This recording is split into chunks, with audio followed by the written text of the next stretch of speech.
So you just bought your first frog and you want to get out to your pond, lake, or river and start fishing it. Well, in this video, I'm going to be sharing with you my top 3 mistakes to avoid. And these are mistakes that I've made myself and I've seen a lot of other people make as well. And they're going to drastically decrease the amount of bass that you can catch on a frog. Especially the third one is something that I still struggle with. So make sure to stick around for that one. But starting off with our first mistake to avoid, and that is having the wrong gear. Now, many of us start out fishing with a spinning rod. And spinning rods are great for many lures, but one of the lures that it's not great for throwing is a frog. And there's a couple of reasons for that. First of all, a spinning reel, when you reel it in, it does not reel the line in as fast as a bait casting combo, which I'll talk about in just a second.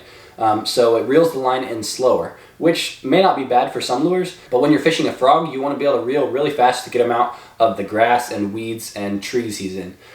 So that really helps to have a bait casted combo as opposed to a spinning combo. Another reason not to use a spinning combo is because the spinning combo is better with lighter lines and thinner diameter lines. And when you're fishing a frog, which I'll talk about in a second, you're going to want a thicker line. So you're not going to be able to cast as far if you try to put a thicker line on your spinning rod. So now we've upgraded to a bait casting rod, but this one has some problems. So first of all, you'll see that this line is a clear line, which is actually fluorocarbon. There's also monofilament. But the problem with this line is that when you go to set the hook on a bass, something you need to know about a frog is that these hooks are very, very thick, and so it's going to take a lot of force and some pretty sturdy gear to get that hook poked all the way through the top of the fish's mouth. Whenever you're using this clear style line, the monofilament and fluorocarbon, they're both going to have some amount of stretch to them. So when you hook set, you're actually just stretching the line as opposed to actually pulling that hook through the fish's mouth. So to solve that, we can use braided line, which has almost zero stretch, and that's going to really help pull that hook through really firmly into the fish's mouth. And the last component of your gear that really helps to have is a heavy rod. So the other rod, the bait casting combo I just showed you, is a medium heavy. And I used a medium heavy for a while, and I did catch a decent amount of frogs on it, but you just have to remember with the medium heavy, because it is a little bit more bendy, you're going to really have to give them a very, very hard hook set. And even with a heavy rod, you're still going to have to give them a very hard hook set, but a heavy rod does a little bit better job of really firmly pulling those hooks and setting them in the fish's mouth. So to recap, you don't want a spinning reel, preferably you want a bait casting reel. And you also want braided line. I generally use 40 to 60 pound braid on my bait casters, and then you want a heavy power rod. You can get by with a medium heavy power, but a heavy is going to do the best for frogs. The second mistake, which applies to all topwaters, but in this video we're talking about the frog, and that mistake is fishing it during the wrong time of day and even during the wrong season of the year.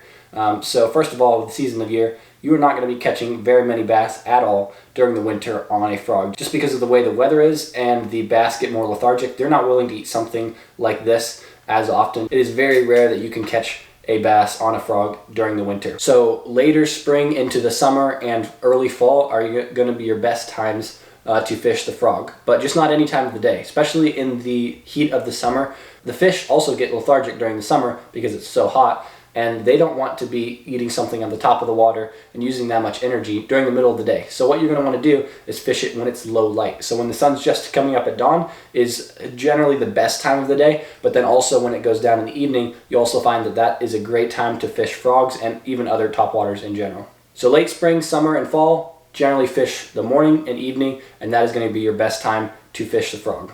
Now, mistake number 3 is something that I still have problems with myself, and if you can learn to avoid this mistake, it is going to drastically increase the amount of frogs that you catch. Maybe double, maybe triple, I don't know, but it's very, very important when you're fishing a frog.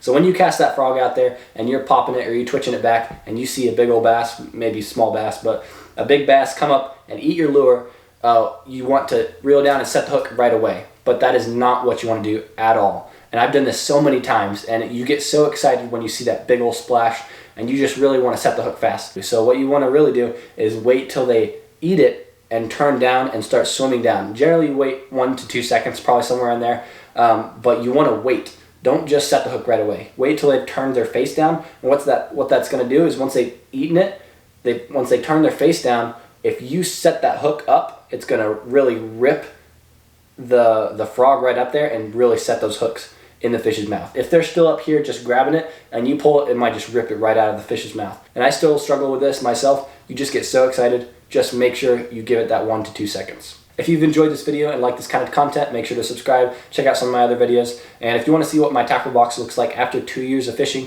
click right up here, and I will see y'all in the next one.